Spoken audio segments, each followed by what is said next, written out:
You're listening to Just Ask the Question, Adventures in Reporting with your host, Brian Karam. Hi, welcome back to Just Ask the Question. I am your host, Brian Karam, and with me today, it's a joy to have Patrick Stone, the lead singer. You're going to have to explain the name of the band, but gosh, but I said Budweiser, but it's Budderside. Yeah. So, but Kid Rock hates us. There you go. Yeah. So we'll have a short break, and when we come back, we'll be talking with Patrick. So stick around. In this modern age of misinformation and deceit, Just Ask the Questions newsletter cuts through the BS and gets to the truth with Brian's in-depth articles, columns, and exclusive content not released anywhere else. Get the scoop and stay in the know. Sign up for the Just Ask the Question newsletter now at substack.com/JATQ podcast. Hi, welcome back to Just Ask the Question. I am your host, Brian Karam, and with me is the lead singer for Budderside, Patrick Stone. And Patrick, I saw you live the other night. I loved it, by the way. It was a great gig. But look, I got a couple of things out of it that having listened to the band, I mean, it's you referenced AC/DC. So is that one of your influences? Of course, probably the first ever influence. Really? My sister had this record collection, of vinyl.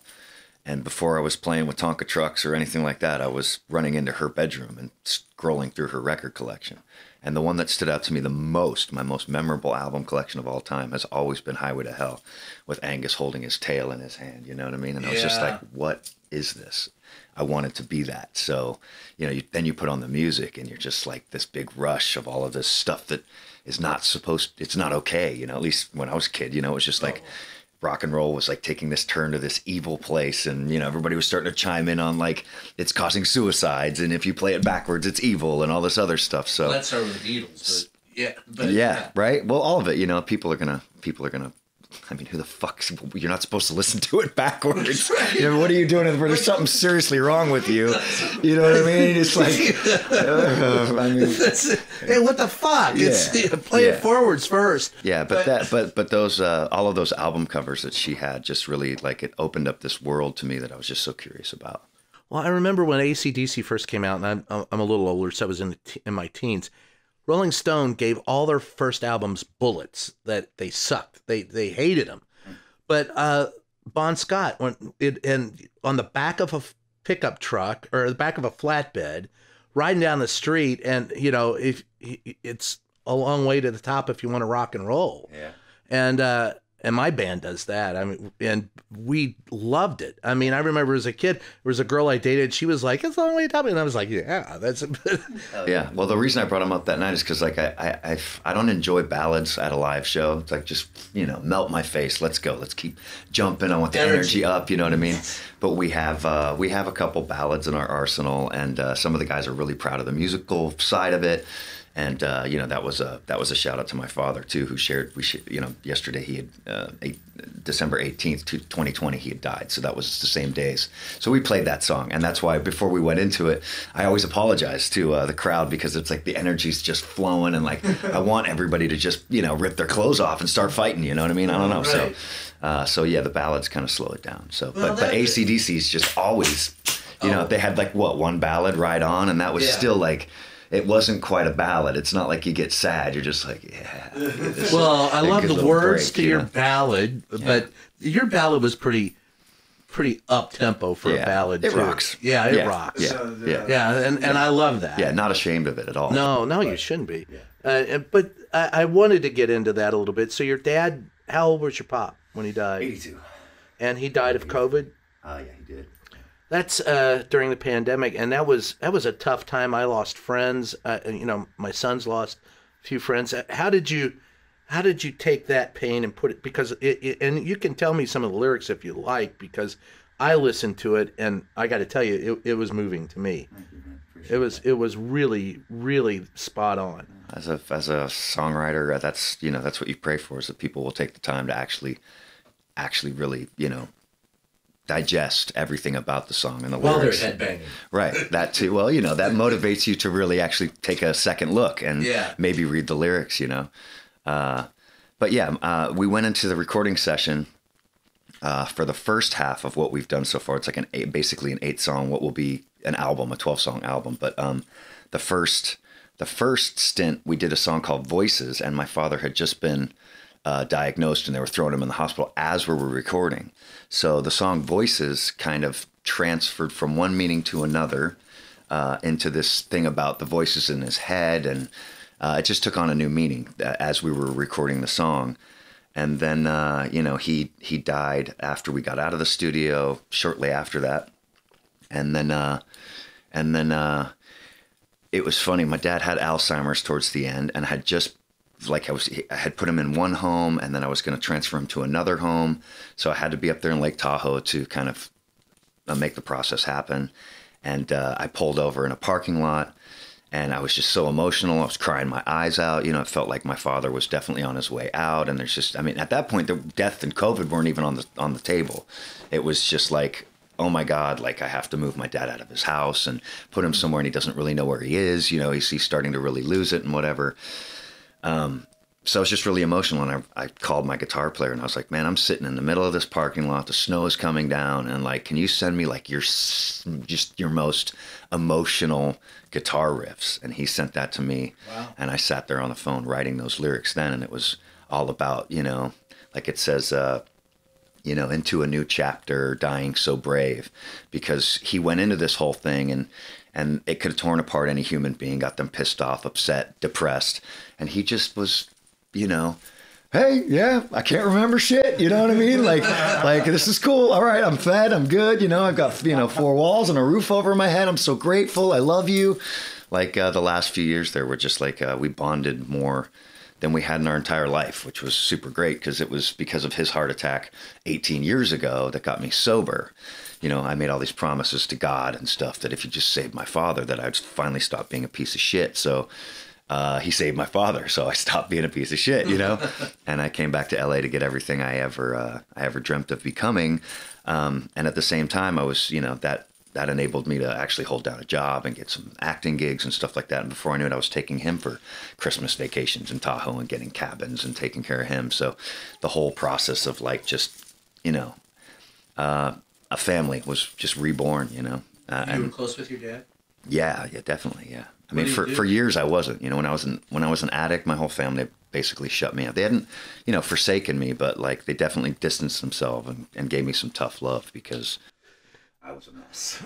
18 years sober. I want to get to that too. There's so much I want to get to, but let's talk about that drug addiction. What was the pain of that? How did you get into that? How did it affect you? What happened to you?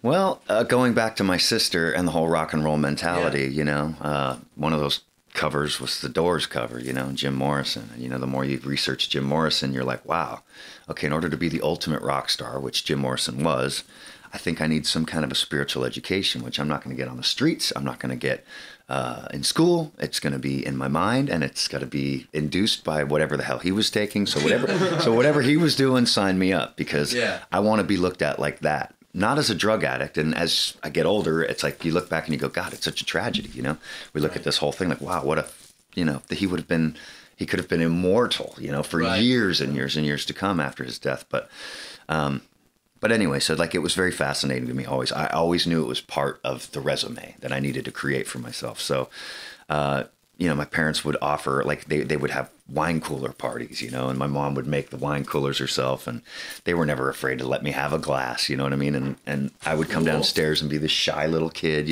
around all of these adults, and then I'd have a few sips off the wine cooler, and I'd grab the guitar and I'd start playing in front of everybody, and they'd all be applauding, and I'd be like, oh, there's something to this shit, that loosens you up and makes you forget about all your inhibitions and your insecurities, and I was this tall at that time, So fast forward, I don't know, I think I started smoking pot and drinking regularly with my friends at like 11, 12. And my sister passed. She committed suicide when I was 12 years old.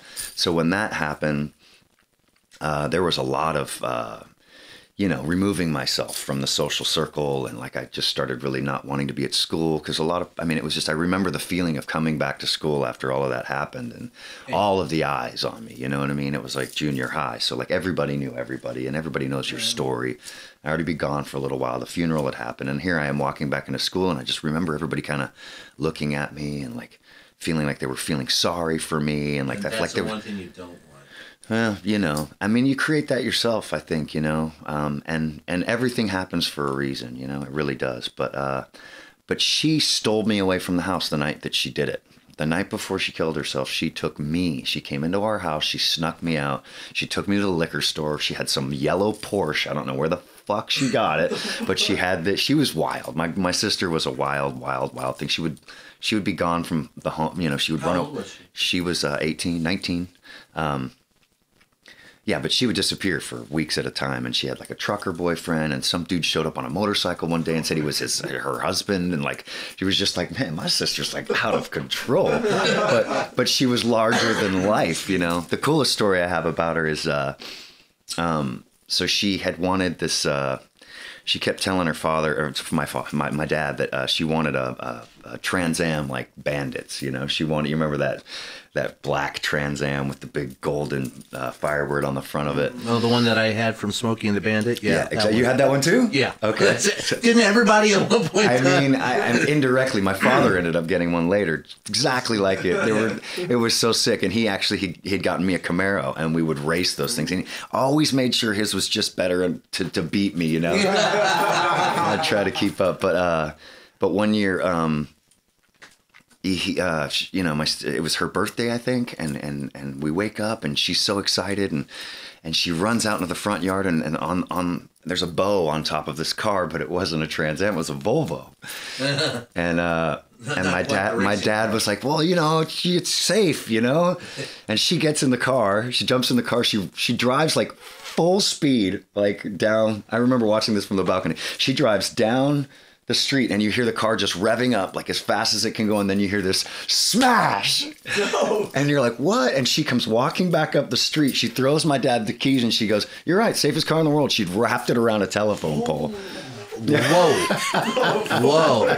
Yeah. So Anyway, so then she probably ended up with a Trans Am or two or whatever, but she showed up with a Porsche that night and she took me out to the liquor store and she bought me like my first pack of cigarettes, and like she took me to this party and like there was all of her friends were running around. I remember smelling something for the first time. Like I was like, what is this smell? Like what is this? Like I'm smelling, and everybody's just happy and partying, and the rock and roll's on the freaking stereo. Do you remember what it was playing? Gosh, I don't know, Pink Floyd probably, or I don't know, all of that good shit from back then. This is the 70s? No. 80s? Yeah, no, early 80s, yeah. Early 80s. Yeah. Mid 80s, yeah. So she, so then she was like dressing me up like so anyway, we spent this wonderful evening together, and then she drops me off, like the sun was coming up, and she drops me off and puts me to bed, and then, that next night we got the news, the phone rang, and she was at the trucker boyfriend's house, and she'd gotten upset, probably, gosh, you can imagine what's going on if you got 3 or 4 boyfriends and a husband as well. And you're 18. Yeah. So she was like shooting the gun off, like threatening her boyfriend or something, and then she ended up in the bathroom. The cops came and they're beating on the door, and she took her own life. I don't know how we spiraled into this whole thing, but it's like, how did you the spiral addiction. into drugs? Okay, yes, okay. So that would do it. I would imagine. Right. Well, the thing is like, so it's like I wanted to be like those people. So I think smoking pot and drinking beer and all of that stuff just came as like a second nature. Although all of my friends, we ended up moving into a house that had 3 or 4 stories, and I had my own floor. And there was the bar was on my floor, and then I was allowed. That makes it easy. I was allowed to set up the band. Right, this was like freshman year of high school, so I had a whole band in my living room, the whole setup, and we would rehearse there every day. So all the kids from school would come over.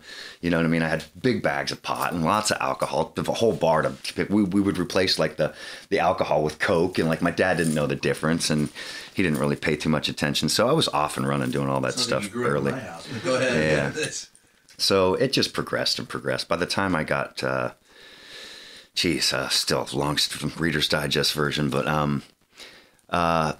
the whole suicide with my really affected my father. He made some bad decisions. He was a big developer, an entrepreneur. He was a Marine. He was a stunt pilot, but he went from being like Superman, and I just watched him it just ate away at him, So he made some bad decisions, and before I know it, with a bank, taking our house, taking our cars, everything away. We ended up in this little shack in San Jose. And, one day my brother and I came home to find that my mom and my dad both left. We didn't know if they were coming back. So we took it upon ourselves at least I took it upon myself. I thought, okay, well, I got to contribute to the rent. So I started getting acid from some dude at school.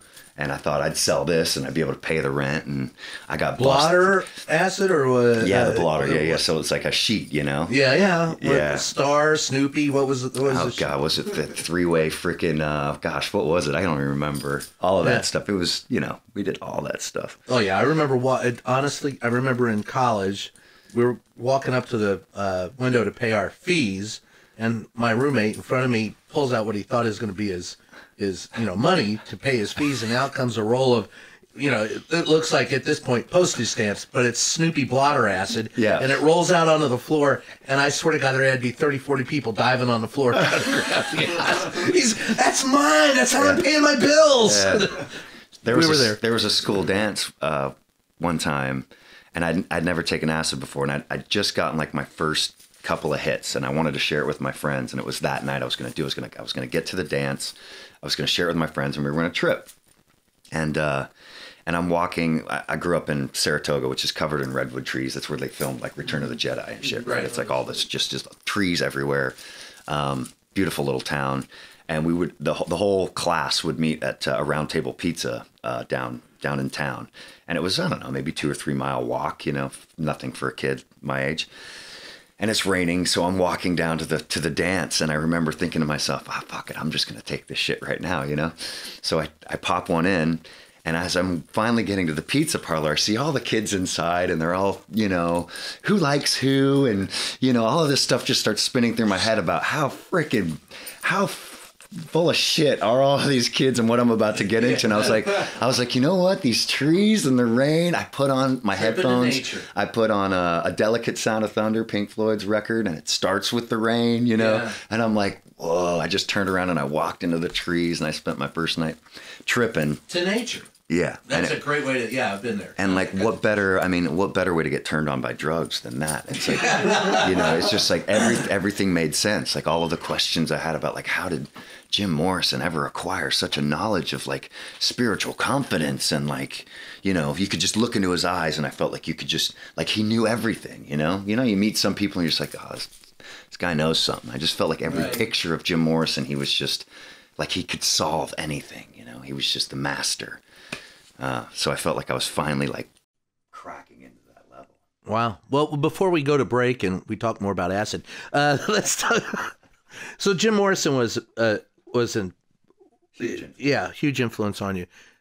Real quick question: Roadhouse Blues. Yeah. Do you know when he's singing "Keep your eyes on the road and your hand upon the wheel"? You know what he's talking about? Tell me.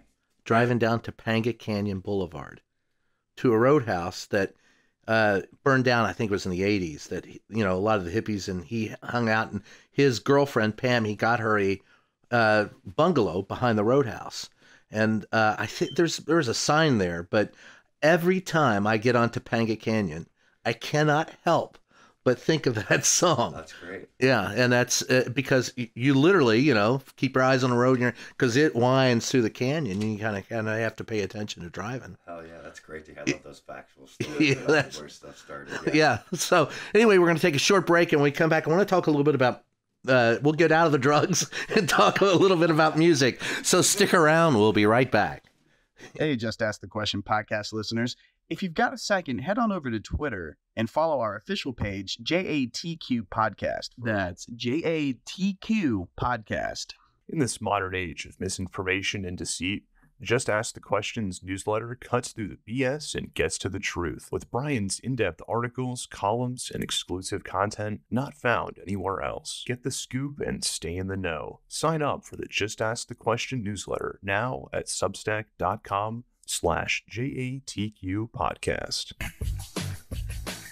Hi, we're back. It's Just Ask the Question. I am your host, Brian Cameron. With me, Patrick Stone. All right, so I'll start with this. How did you come up with the name of the band? Trying really hard to Budderside. really hard to come up with other names. Just felt really cliche to me. I always felt like I was trying too hard. I felt like a name that really had some kind of a definition behind it was going to pigeonhole the band. You know, it might not be the right genre. At the time I was writing music, like if you listen to the first album, it's really eclectic. Like Oasis. One song's John Lennon. It sounds like you have a lot of influence in that. Thank you. Yeah, very, very much so. And I didn't really know the direction I was going to go with it yet. You know what I mean? So it was like it needed a name. You know, it was kind of something that came from it was like an improv jam that we had. And I think I used it as a lyric, you know, and then we listened back and it was like, what the fuck did I just say? And then, you know, as I get farther and farther along, you know, I've been in different other bands that were definitely named something like, you know, I mean, shout out to my buddy Alan Steelgrave. I was in a band called Steelgrave. You know what I mean? It's like, you know exactly what you're going to get from that. So if like, you know, you're skimming through artists or you're at the record store and you see that name and you're not into that kind of music, you might pass that by. So like I was trying to come up with a name that just didn't attach to anything, you know? So, there was a moment of clarity when like the Foo Fighters came out with their first record, you know? Right. And I'm like, what the fuck is a Foo Fighter? What is I can tell you what a Foo Fighter is. It's some kind of alien attack force, right? From in the 1940s during World War II, right? When our pilots, and we didn't have an Air Force, it was Army aviators, would see what they thought were UFOs. They called them Foo Fighters, and that's how they got that name. Right. Yeah. So I did find that out after a while, but I remember when I first heard the name, I was just like, this is like social suicide to name your band something like this. And then I'm like, well, he is the guy from Nirvana. All right, let's put it on.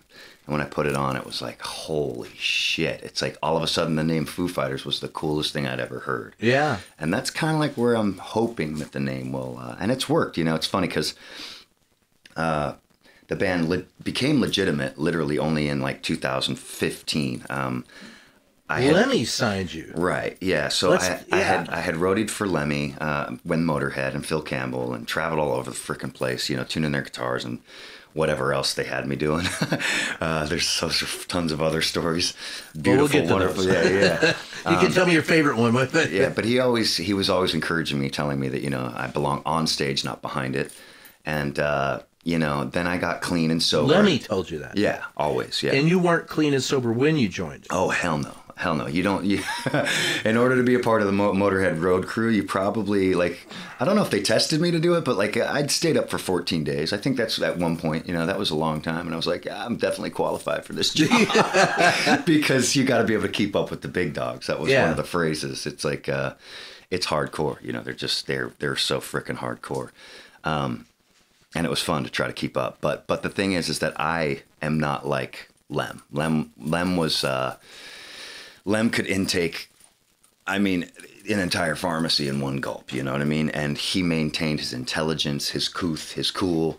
He was just always a pleasure to talk to. He never was, you know, I don't think I ever heard him say something that didn't sound intelligent or kind, you know, but I was the dude that was like, you know, tripping, you know. I was the dude that stopped speaking English. I was the dude that, like, if I sat down next to you, you were gonna have a hard time getting through the moment because I was like, you know, just like a mess, you know. Because I loved that. I loved to be like again, starting with the acid and Jim Morrison, and like this sense of your mind being opened up, getting years and years ahead, getting really addicted to hard substances and slam and dope.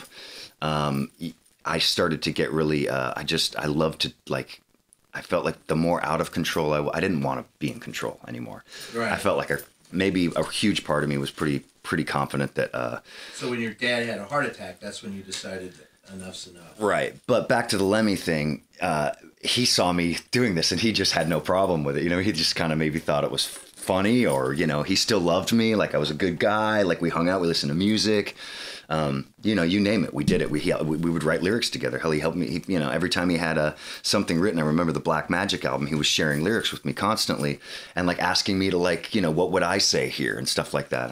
You know, some of it might have ended up on the record, which was crazy. But when I got sober, I started, you know, I was sober. So all of a sudden, opportunities and stuff that I didn't see before were jumping out at me, you know, singing for major bands and getting opportunities to do all these kind of cool things. And I landed a few, including singing for Steven Adler from Guns N' Roses, who was one of my superheroes. But after a while, you know, even your superheroes, not that he failed me at all. I loved him to death, but like he started making decisions that turned the band left or right or didn't concern, you know, I wasn't part of the equation. So I started complaining a little bit, and Lem was one of the guys, and Todd Singerman, our manager, Lem's manager, they were always on the phone with me, encouraging me, man, why are you fucking around doing this? You know, you want to do your band, do your band.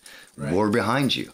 So then I finally made the decision. I'm going to do Budderside. And when I told Lem the name, he was like, I like that fucking name, you know. I was like, okay, that does it. If it's good enough for him, it's good enough for me. And then more proof in the pudding. Katie Babbs had never heard of us. She's the DJ on Octane and probably one of the coolest chicks alive. And the first time she heard the name, she was on air. You know, she was on air on this TV show, and she goes, Budderside, I fucking love this name. And she started chanting like, Budderside, Budderside, Budderside. She'd say it 3 times every time it came up, and I was like, did you appear like Beetlejuice if you said it 3 times? Yeah, let's hope so, right? Let's hope so, yeah. Well, yeah. My question for you is, in reading an interview with you recently, you said you have a lot of acoustic artists. You love a lot of acoustic artists. Sure. Who among them? Going back, like songwriting is my ultimate love. So like I had a girlfriend in high school that introduced me to the Indigo Girls. Oh, yeah. And it's just like the harmonies and like the words. It was just...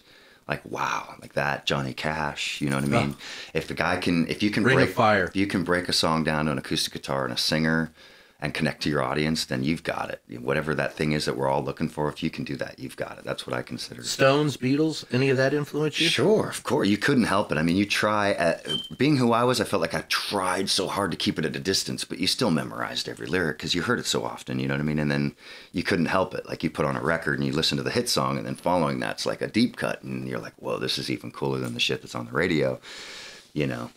Well, that's... Look, as one of the things I say when people ask me, what's the appeal to music? And when you get up on stage, and look, I play in a pub band, but you know, I'm not as heavy energy as yours. I mean, calling it headbanging would be, you know, I hope that wouldn't insult you, but it's hard rock. It's heavy metal. And I mean, I play hard rock. There's something about being up on stage, the purity of emotion. I don't know that I can adequately explain it to anyone who hasn't been there and done it. But you know what I'm talking about. There is a moment of freedom when you're in front of an audience and you're exposing yourself. I don't think there's anything purer on the planet. Right. So with your group, do you do a lot of original stuff too? We have about 5 or 6 originals that we do. That's great. That's great to hear that. Yeah. Yeah. And that's where you finally really connect with yourself and your soul. Yes. And I mean, well, I write. And so to me, the penning of lyrics, there was another thing that you said you like to write. You want your lyrics to be like poetry. I can't, I agree. I mean, sometimes and as a writer, when I listen to some lyrics, I go, you're just repeating one line. I'm driving down the road. Well, what else are you doing? What the hell are you driving down the road for? Right. What's the emotion behind it? Right. And it's got to be more to me than just and I love any music that has a guitar solo, for example. Yeah, so I mean, and by the way, your guitar player he was right. Phenomenal. Oh, you all were in the pocket, by the way. I mean, I think I told you the night I saw you, it's from hearing the bass player. If the bass player and the drummer are in sync, the singer it's much easier for the singer than when they're not. Yeah. I've got the best band on the planet. I'm just trying to keep up with those dudes. It was tight as hell. And high energy, which I love. When I get you out on stage, I want you to spend, the set that we do, you're in a pub, you're doing basically 3 sets. But that second set, high energy, 12 songs, you're going to dance from the time you get or beat the shit out of each other or whatever you're going to do. I'm not slowing down. I'm going to speed up. It starts at high speed and it ends up at warp speed. Right.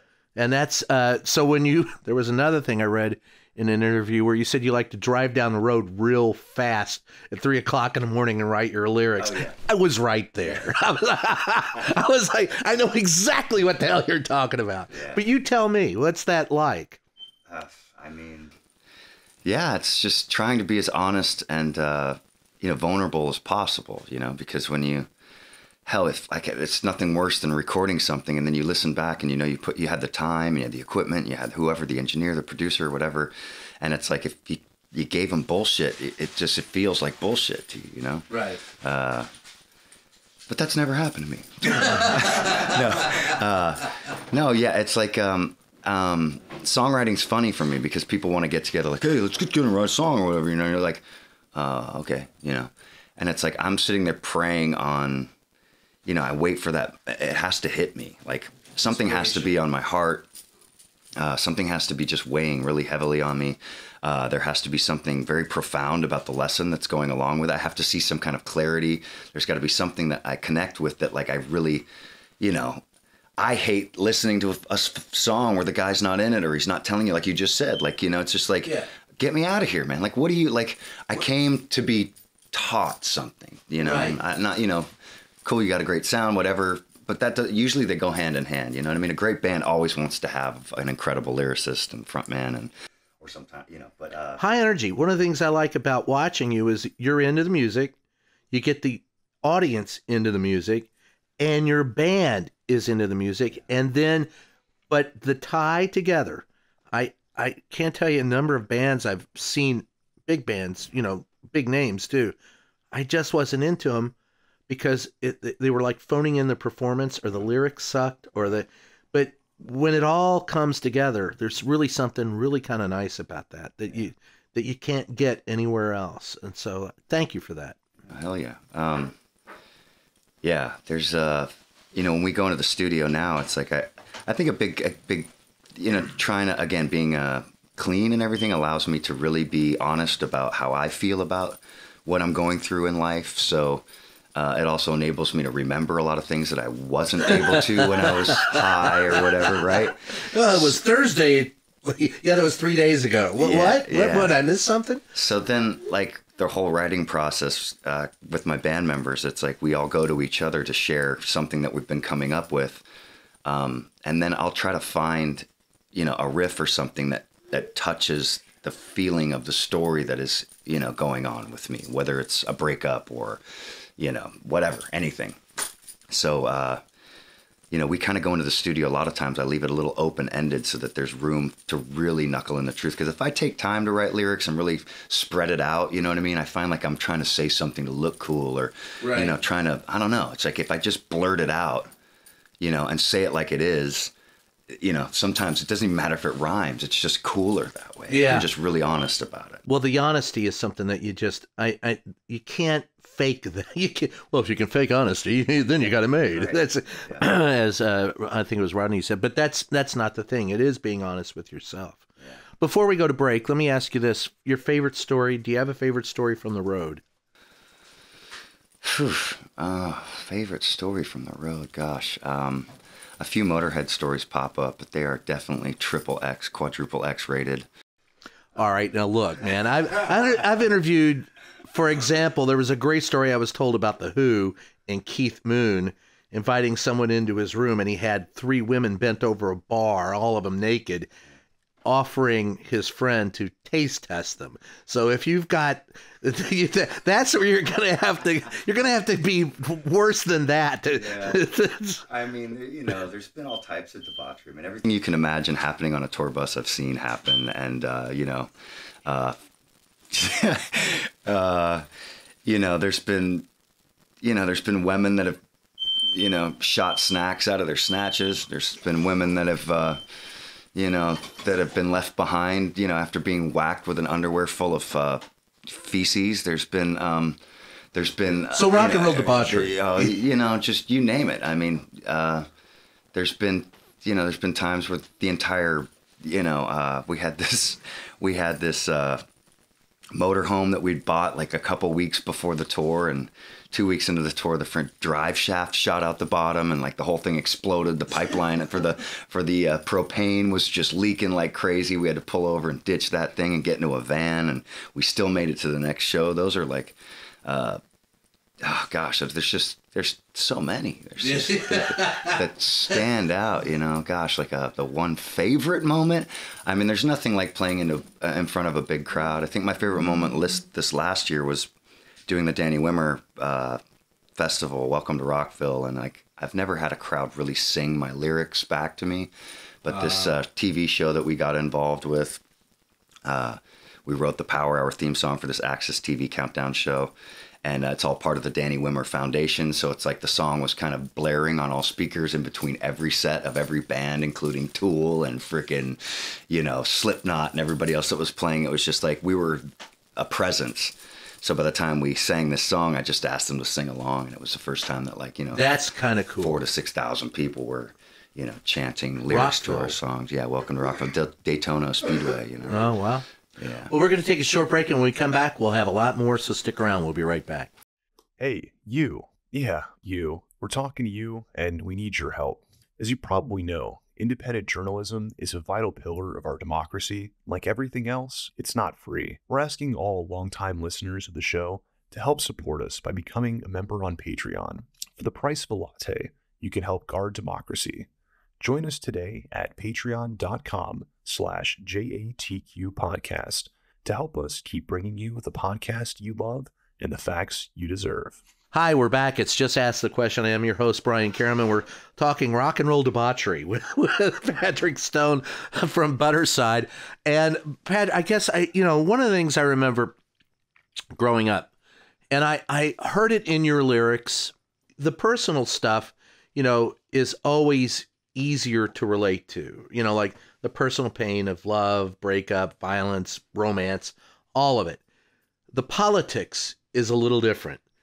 And, you know, I remember, you know, like, this is during, you know, Woodstock and stuff. And, you know, they're going, you know, hey, the man's out to get us wrong. Now we can't decide who the man is. Is it harder to write political lyrics today than back then? Or we just stay away from it. It's hard to, isn't it? Yeah. Well, actually, I mean, at this point, maybe a couple of years ago, it was like so tempting, you know. And I watched like this icon of a dude whose name's Tommy Vex, poor guy. And some people will be upset with me even for having any sympathy for him. But the guy got really, you know, verbal about his beliefs, and they canceled his ass because he was on the wrong side of, you know, whatever the agenda was. Yeah, let's talk about that a little bit. Do you know, I remember there's a comic, Bill Burr, who is just love him. Yeah, he plays a mean set of drums. We did. Yes, I want to get him up to play with me sometime. He played with us. Yeah. Yeah, but he, you know, it's like he got in trouble on Jimmy Kimmel's show recently because he said Trump or Biden. He goes, you know, I hope they both die in their sleep and we just have younger leadership. Right, well, I can agree with that. I'm sorry, yeah, I can. No, I don't.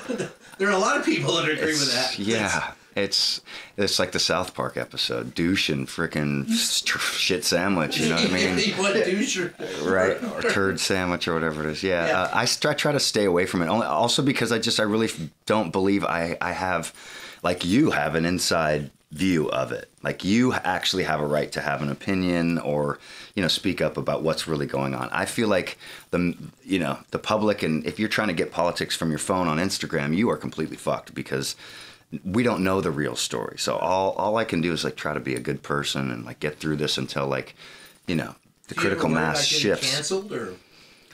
Well, yeah. I mean, you know, even way before COVID and stuff like that, it was just like I would post things that I thought were funny that some politician was saying, and then it's like all of a sudden you're on that guy's side, or like people start to perceive that like you're for this person, and it's just like I couldn't even tell you who the fuck I'm for anymore. Like I'm confused as to whether or not I should actually vote. Like, does it get counted? Like, does it vote? This is all very, very, you know, I mean I will, only because it's like your last ditch effort to like kind of have, first of all, you can't bitch if you don't Exactly. If you don't vote, you have no right to talk about it. But honestly, like, it's me voting for my favorite television show, because I'm sick and tired of watching the one we're watching, even though I try not to watch it. But if I tune into Biden, it's like, why, you know, if you'd put a freaking, you know, oh gosh, don't maybe. Yeah, that's all right. But it's like, well, the cancelization is what for example, I put the name of this show is called Just Ask the Question. Right. So I started out with a question. Recently, I started out with a question, and somebody said, "How dare you ask that question?" And I'm going, "Well, that's the premise of the freaking show. I mean, you're against someone if you ask them a question." And no, I'm just the question is never what gets you in trouble. It's the answer. Sure. And I always go back to, there was a great, you know, and it was Helen Thomas who said, and I told you what she said to me about just asking questions. But there was a very infamous thing that happened in the White House before my time. Guy was fresh off the choo-choo, brand new reporter, was covering the First Lady. First Lady is Betty Ford. They're standing in the East Room, or in the East Wing, and the reporters are gathered around, and the young reporter asked her, have your kids ever smoked pot? And all the other reporters are going, "That's the stupidest fucking question. Well, how dare you? You can't ask that question." Right up until the moment where Betty Ford said yes. And then he was brilliant because he had asked the question. Well, that's it. Yeah, it's never the questions to me. And so when people go, "You should be canceled for answering that question," I usually say, "Fuck you," because the bottom line is I'm asking a question. What's your answer? Right. There's no stupid questions, only stupid answers.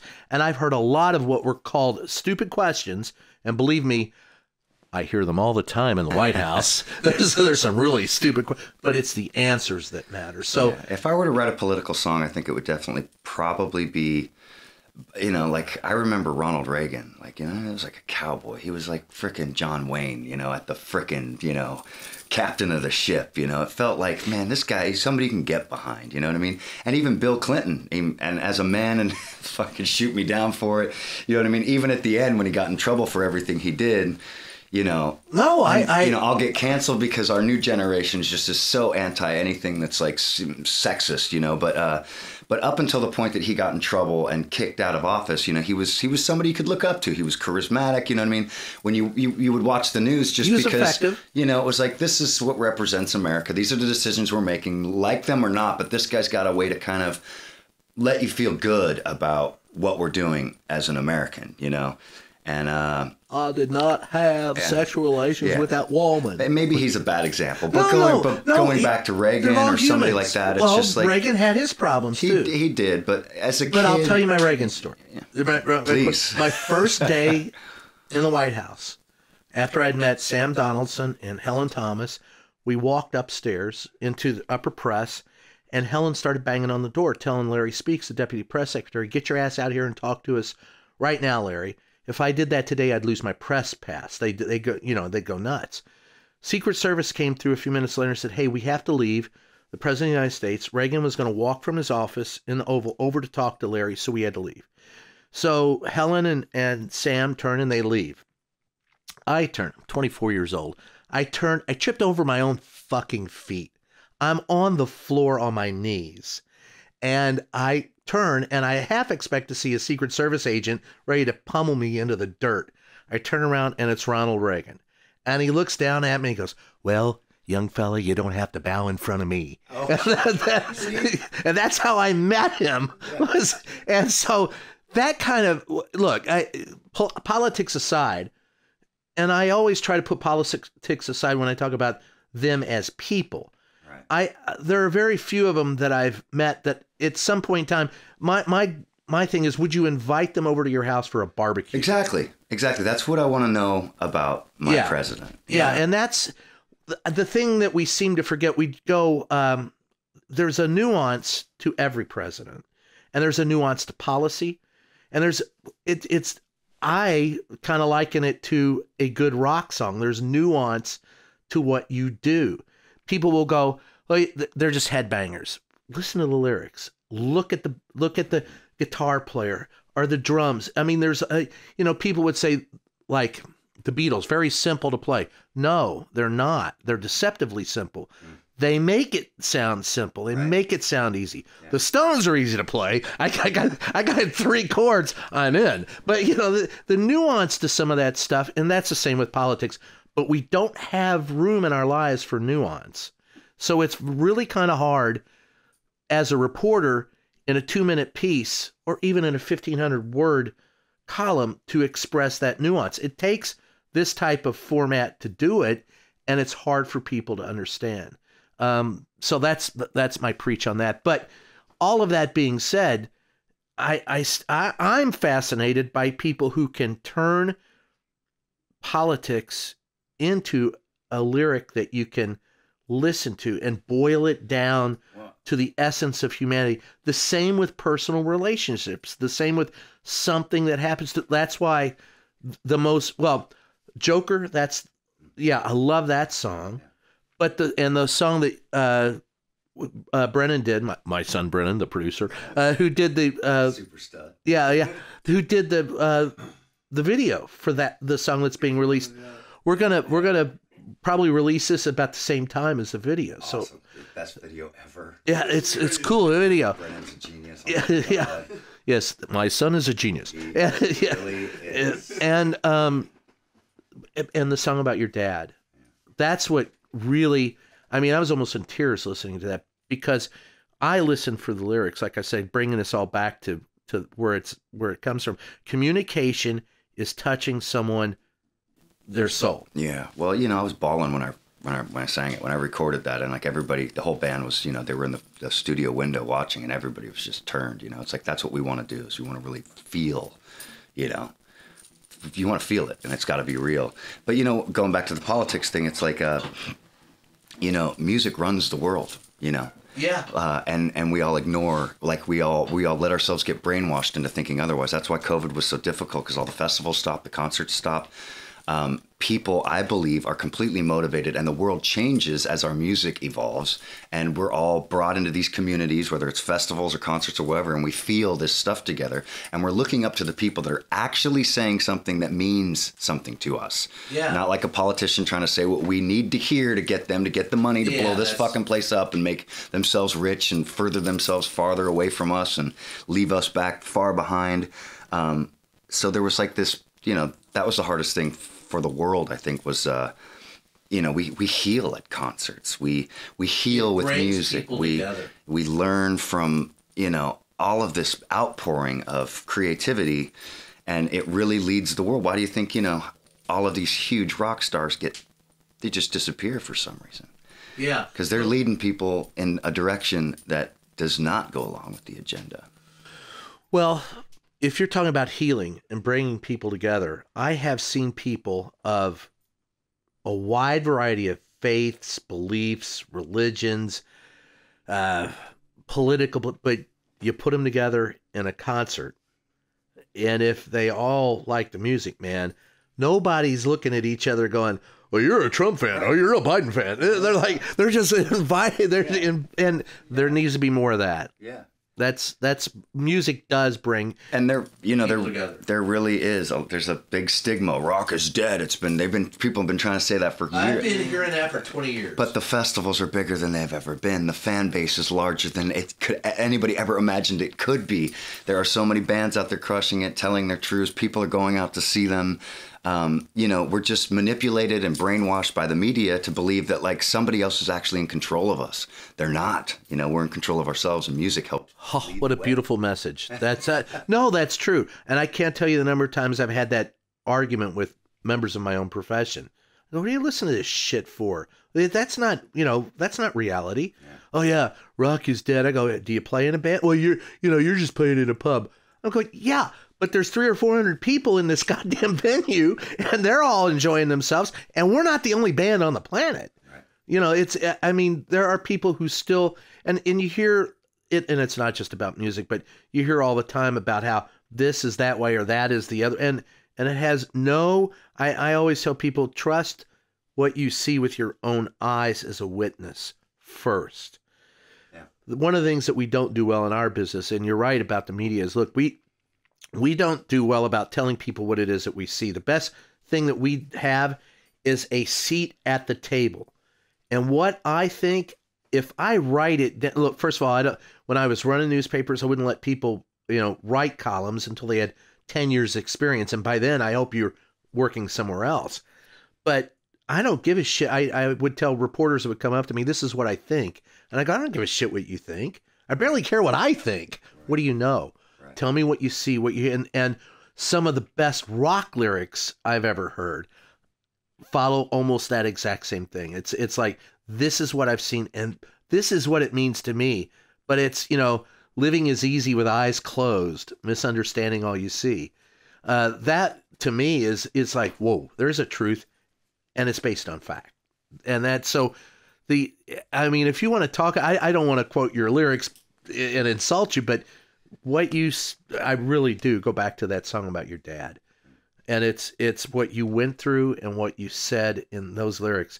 I'm telling you, I was almost in tears. And that's when I know you've touched someone, is when it brings that emotion. I mean, it's everything who I am. It's everything I learned from him. I try to yeah, it's a beautiful one. Every time I sing it, I get all choked up. Fear is my own design, like beautiful. We create that ourselves, Yeah. Everything you fear is just like, it doesn't exist. It's not real, man. Break on through to the other side. Yeah, man. Try to run, try to hide. Yeah. Again, that's the entire reason why I got into drugs in the first place, was just to leave all this shit that worries you and consumes you day to day, like all the menial shit, and get to the profound. So as we close, let me ask you this. What is the most profound truth you'd like your listeners or the people listening to this podcast, what would you like them to learn? What's been heavy on my mind lately is, I think I'm quoting David Bowie, and that is, and I'm living in this actual statement myself right now, and it's the first time I have. I'm usually the guy that pads my bank account and then makes decisions on how much I can afford to do. And now I'm sitting upon, Brennan's video that he did for us, and it's the sickest thing. It's a masterpiece. And now I'm at a point now where it's going to take a lot more than I have to get everything done. So I guess the thing I'd like to say is just be uncomfortable, make that decision that puts you in a space where you're just completely out of your element and scared and afraid, because that's where you should be, because that's where you're going to grow. And I'm really looking forward to seeing how everything turns out way better than I ever could have possibly dreamed it would or expected it to over the next 4 months, because if it happens at all, it will have meant that everything I've ever lived for was meant to be, and I'm finally in my purpose, because it's going to take more than myself to manifest this whole plan, this whole dream. That is Bowie. Go in the water, wade into the ocean till it's just over your head and you feel uncomfortable. Exactly. Yeah, cool. Yeah. That's a great way to end. Well, listen, Patrick, a lot of fun. I have to have you back just so we can talk about rock and roll debauchery, because there's nothing like rock and roll debauchery. That's a whole man. We should do one called Anonymous. I'll be happy to tell you all my stories because they are so good. Oh, and then I'll tell you mine. Put my name on it. We'll do that. Well, listen, thanks for joining us. The show is Just Ask the Question. I am your host, Brian Kieran. What would you like to plug before we get out? Plug. Just check us out. Budderside, Budderside. We'll be having a new single coming out. The video's directed by Brennan right here. It's going to be sick. Follow us on Instagram. Our link tree has everything connected to YouTube and Spotify and everything else. Please just give us a shot. Don't let the name fool you. Put on some headphones and take a walk on the Budderside. Take a walk on the Budderside.